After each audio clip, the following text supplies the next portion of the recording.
শেষ ব্লগে আমরা গিয়েছিলাম ভুটানে, আর এখন এলাম তিস্তার রিভার সাইড ক্যাফেতে। এখনকার মধ্যে নর্থ বেঙ্গলের এক জনপ্রিয় জায়গাই বলতে পারো এই রিভার সাইড ক্যাফে।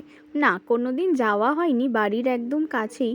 ওখানে গিয়েছিলাম আমরা একটু লাঞ্চ করার জন্য। এত খিদে পেয়েছিল, কেউ আর ওয়েট করতে পারছিলাম না। যদিও আমরা সঙ্গে অনেক খাবার ক্যারি করেছিলাম, ভেবেওছিলাম একবার যে ওখানে বসে ওখানকার খাবারই ট্রাই করব, কিন্তু এতটাই ক্রাউড ছিল না যে সেখানে বসার আর কোনো চান্সই পাইনি। তাই আমাদের হাতে বা আমরা ক্যারি যা করছিলাম সেটাই খেয়ে নিলাম। এবার দেখবে আমরা গ্লাসে করে নিয়ে ঘুগনি খাচ্ছিলাম, মানে সেখানে নেই কোনো প্লেট, নেই কোনো কিছু।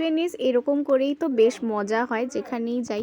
জলের স্রোতের আওয়াজ শুনতে পেলে তো কি দারুণ আওয়াজ। আর এই দেখো, এই তিনটে পাহাড় যে আছে, একটা আছে নেপালের পাহাড়, একটা চায়না, আর একটা নাকি ভুটান পাহাড় দেখা যাচ্ছিল। মানে সবাই ওখানে বলছিল আর কি। আর ভিউজটা জাস্ট অসাধারণ। ওই একটু পোজ মারছিলাম আর কি, কিন্তু সান রেসটা এত সুন্দর করে পড়ছিল পাহাড়ের গা বেয়ে নদীর মধ্যে, বেশ অসাধারণ লাগছিল। কিন্তু নদীর সাইড দিক থেকে এগিয়ে আসলে, মানে উল্টা দিক থেকে ক্যাফে থেকে বেরোতে গেলে ভিউজটা ঠিক এইরকম। ক্যাফেগুলো এরকম ছোটো ছোটো ঘর করা, আর সেখান থেকে বেরিয়ে আমরা না যাচ্ছিলাম পাশাখার দিকে, পাশাখা ভিউ পয়েন্টে। শুনেছি, তবে যাইনি কোনোদিন।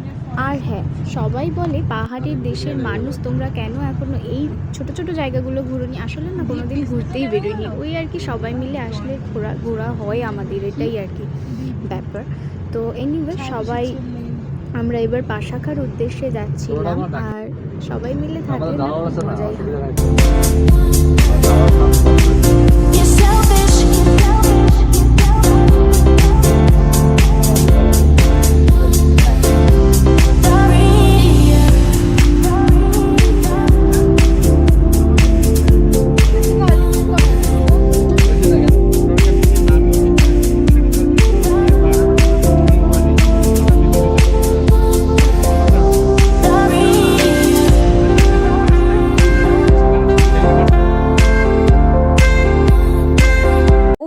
দেখছো সামনের গাড়িটা, ওটা ছিল আমাদের আরেকটা গাড়ি।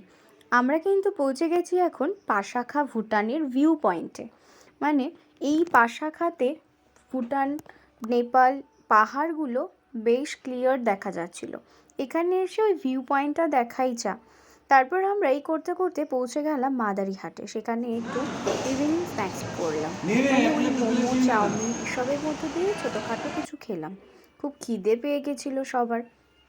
মোমোটা ভালোই ছিল, মোমোটা মোমোর মতোই ছিল, মানে এখানে দুবার করে আর কিছু বলা যাবে না। আর এখানে চাউমিনটা খুব অয়েলি ছিল।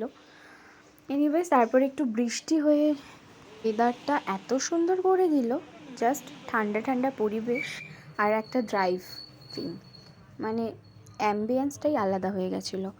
তো পৌঁছে গেলাম সেই সন্ধ্যাবেলা, তখন বাজে 6টা নাগাদ।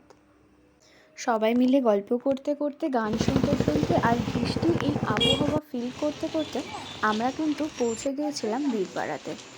পৌঁছে গিয়েই এত ঝোড়ো বৃষ্টি শুরু হলো যে বৃষ্টি ভিজতে ভিজতেই আমরা বাড়িতে ঢুকলাম। তারপরে এখানে শুরু হয়ে গেছিলো গল্প আড্ডা, মানে কোথায় কেমন কি হলো, দিদিভাইরা আলটিমেটলি যেতে পারলো না, সেই বিষয়েও একটা দুঃখ কিন্তু সবার মধ্যে ছিল। আর বলা হচ্ছিল যে ওখানে বলেই দিয়েছিল যে আইডি কার্ড কিন্তু সেখান থেকে বানিয়ে নিয়েও ওরা ঢুকতে পারতো। কিন্তু বিষয়টা ছিল, যদি আইডি কার্ডটা ফলস বেরোয় বা কোনো কিছুতে আটকে যায়, সেটা কিন্তু অনেক মুশকিল হয়ে যাবে। মানে ব্যাপারটা হচ্ছে, বাই এনি চান্স তুমি যদি আইডি কার্ডটা ক্যারি না করো, মানে ওই দিদিভাইয়ের মতো আর কি যা হয়েছিল, অনেকেই তো এরম আছে যে ক্যারি করতে পারে না বা ভুলে যায়, কিছু একটা হয়, সেখানে কিন্তু ক্যাফে থাকে আইডি কার্ড বানিয়ে নেওয়ার জন্য, কিন্তু সেই রিস্কটা আর কেউ নিতে চাইছিল না। তারপর বসে বসে সবাই আমরা গল্প করতে করতে আইসক্রিম এনজয় করছিলাম। রাতে বলা হচ্ছিল কি কটা করে ওদের সাথে টিকিট কাটলি না কেন তাহলে? আমারও বাড়ি ওটা, তাই না না না। আমি ভালো বুঝে আইসক্রিমের সেই খোসাগুলো নিয়ে যাচ্ছিলাম ডাস্টবিনে ফেলবো বলে, আর সবাই সেটাকে কন্টেন্ট বানিয়ে হাসছিল।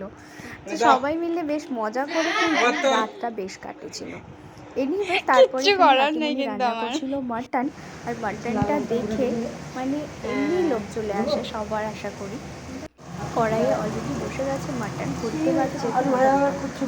যাই হোক, সবাই মিলে গল্প করতে করতে রান্না করতে করতে হয়েই যায়। রাত তো কখন কেটে গেল তা তো বুঝতেই পারলাম না। সাথে ছিল আলু ভাজা, দই মিষ্টি তো ছিলই। মাটনটা মাখা কমপ্লিট হয়ে গেছে। কাকিমুনির সাথে গল্প করতে করতে কাকিমুনির মাটন রান্নাও প্রায় কমপ্লিট হয়ে গেল। মাটনটা জাস্ট অসাধারণ হয়েছিল। এদিকে সবাই বসেছে খেতে, আর ওদিকে মামাই মাম্মাদের খাবার দিয়ে এসেছি, ওরাও খাওয়া হয়ে গেছে। এখন এখানে বসে খাবার খেতে খেতে সবাই এনজয় করছে। ওদের খাওয়া হয়ে গেলে আমরাও খেয়ে নিয়েছিলাম। এই করতে করতে গল্প করতে করতে রাতটা কখন যে কেটে গেল আর বুঝতে পারলাম না। সবাই আসলে কিন্তু বেশ মজাই লাগে। আজকের ব্লগটা তোমাদের কেমন লেগেছে তোমরা কিন্তু জানিও।